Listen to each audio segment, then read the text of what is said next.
앙망, 지속적으로 힘을 얻는 방법이 있습니다. 그러나 사랑하는 자들아, 너희는 성령 안에서 기도하며 너희의 지극히 거룩한 믿음 위에 자신을 세우라. 전진하라. 건축물처럼 더욱 높아져라. 유다서 1장 20절 확대 번역본. 아멘.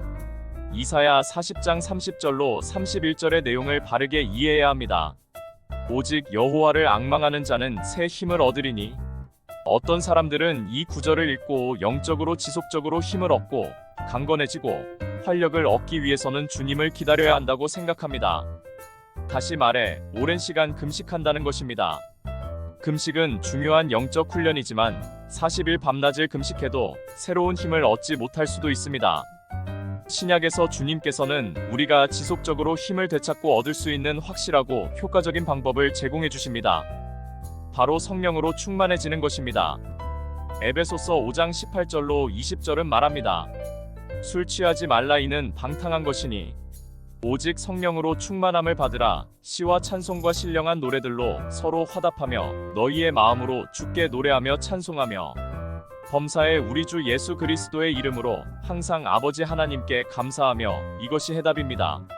항상 성령으로 충만하고 말씀을 공부하고 말씀을 말하고 방언 기도를 하십시오. 바울은 우리에게 방언을 말하는 자는 자기의 덕을 세우고 예언하는 자는 교회의 덕을 세우나니라고 고린도전서 14장 4절에서 말했습니다. 다시 말해, 방언을 말할 때 당신은 활력을 얻고 재활성화되고 상쾌해지고 힘을 얻고 세워집니다. 당신의 삶에 변화가 일어나며 당신의 영은 성공, 탁월함, 번영, 승리를 위해 조정됩니다. 방언 기도를 많이 하면 요한복음 7장 38절에 나오는 예수님의 말씀이 당신의 삶에 매일 일어나는 실제가 됩니다. 나를 믿는 자는 성경의 이름과 같이 그 배에서 생수의 강이 흘러나오리라 하시니, 당신이 방언으로 기도하면서 자신을 견고한 건물처럼 건축할 수 있고 무엇이든 견딜 수 있고 항상 승리한다는 것이 얼마나 큰 복입니까? 지금 내가 방언으로 기도할 때 나는 성령으로 활력을 얻고 재활성화되고 상쾌해지고 힘을 얻고 세워집니다. 내 속사람은 강건하게 세워지며 나는 지속적으로 모든 어려움과 대적들을 다스리는 통치권 안에서 행합니다. 내 배에서 생수 즉 구원과 치유와 능력과 힘의 말씀이 흘러나옵니다. 예수 이름으로 기도합니다. 아멘. 지속적으로 힘을 얻는 방법이 있습니다. 방언으로 지속적이고 반복적으로 꾸준히 기도하는 것입니다.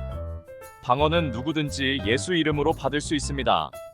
마가복음 16장 17절은 말합니다. 믿는 자들에게는 이런 표적이 따르리니 곧 그들이 내 이름으로 귀신을 쫓아내며 새 방언을 말하며. 믿는 자 즉 예수님을 믿는 자는 누구든지 예수 이름의 표적이 따르는데 예수 이름으로 받습니다. 당신이 방언을 받았다면 매 순간 끊임없이 꾸준하고 지속적으로 방언 기도하십시오. 그러면 당신은 성령으로 활력을 얻고 재활성화되고 상쾌해지며 힘을 얻고 단단히 세워질 것입니다.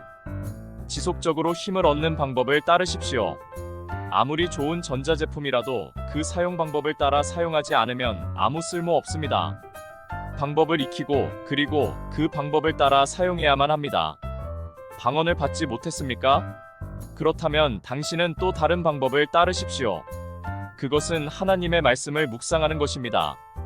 묵상에 관하여 김윤구 실만한물 가교의 담임 목사는 중앙일보 종교 칼럼에서 이렇게 설명했습니다. 묵상하다라는 히브리어 동사는 하가의입니다. 이 동사가 구약 성경에서 사용이 되어지는 세 가지 용례를 살펴보겠습니다. 첫째, 비둘기가 배가 고파서 구구구하는 소리나 사자가 먹이감을 앞에 두고 으르렁거리는 소리입니다. 둘째, 사람들이 하나님의 의를 말하는 소리입니다. 셋째, 혼잣말로 하는 독백 가운데에서 나오는 묵상입니다. 우리들이 묵상하다는 세 가지 의미를 통합해서 생각해보면 소리와 연결되어져 있고 이 소리는 상황에 맞는 간절함과 연결이 되어져 있음을 깨닫게 됩니다.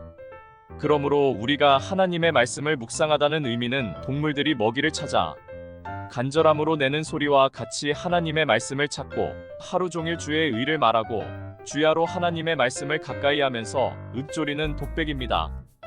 묵상으로 당신은 지속적으로 새 힘을 얻을 수 있습니다. 하나님의 말씀을 비둘기가 구구구하는 소리를 내듯이 사자가 먹이감을 앞에 두고 으르렁거리듯이 하나님의 말씀을 지속적이고 반복적으로 하십시오. 시편 기자는 복 있는 사람은 여호와의 말씀을 밤낮으로 묵상하는 자로다라고 선언했습니다. 묵상에 관하여 데일리하가닷컴에서는 이렇게 설명했습니다. 되새김질하는 동물을 반추동물이라 부른다. 젖소는 반추동물이다. 사람과 달리 위가 4개나 있다. 젖소는 기회가 있을 때마다 가리지 않고 최대한 먹어둔다. 4개 위 중 첫 번째 위에 이렇게 먹은 것을 보관한다. 보관하던 음식을 입안으로 끄집어 올려 되새김질한 후 다시 다른 위로 보낸다. 젖소는 이런 과정을 반복하여 풀에 있던 진액을 영양가 있는 우유로 바꾼다. 소는 풀을 잘 먹고 다시 끄집어 올려 되새김질할 뿐인데 그 결과로 우유를 얻는다. 비유로 보자면 풀은 말씀이다.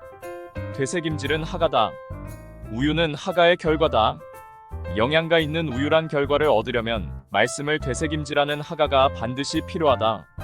말씀을 아무리 많이 먹어도 그것을 끄집어 올려 다시 되새김질하지 않으면 그 말씀을 살아내기 어렵다. 말씀을 통해 그렇게 은혜를 받았어도 쉽게 삶이 변화되지 않는 것은 말씀을 되새김질하지 않기 때문이다. 많은 크리스천이 평안, 기쁨, 건강, 형통 같은 결과를 얻고 싶어 한다. 하지만 우유와 같은 결과는 하가의 과정을 통해서 얻는 것이 성경적 원리다. 나를 변화시키는 것은 되새김질하여 우유로 바꾼 말씀이다. 예를 들어보자.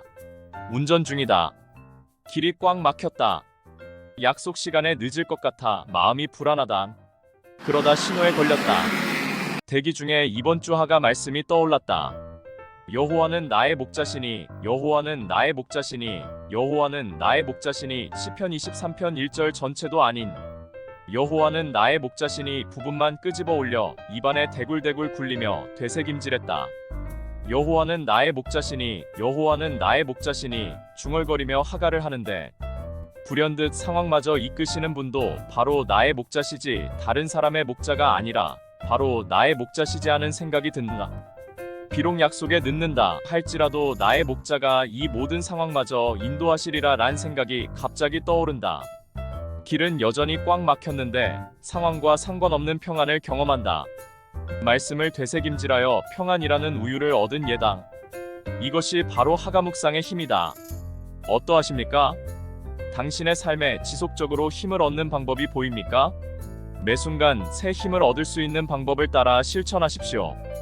방언과 묵상으로 그렇게 할 수 있습니다. 지속적이고 반복적으로 그렇게 할 수 있습니다.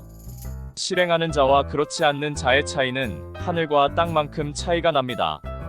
방언을 받지 못해 그렇게 할 수 없다고 포기했었습니까? 하나님의 말씀을 묵상함으로 지속적으로 새 힘을 얻을 수 있습니다. 당신이 하나님의 말씀으로 거듭났기 때문입니다. 이제 당신이 방언과 하나님의 말씀을 묵상함으로 그렇게 할 사람입니다.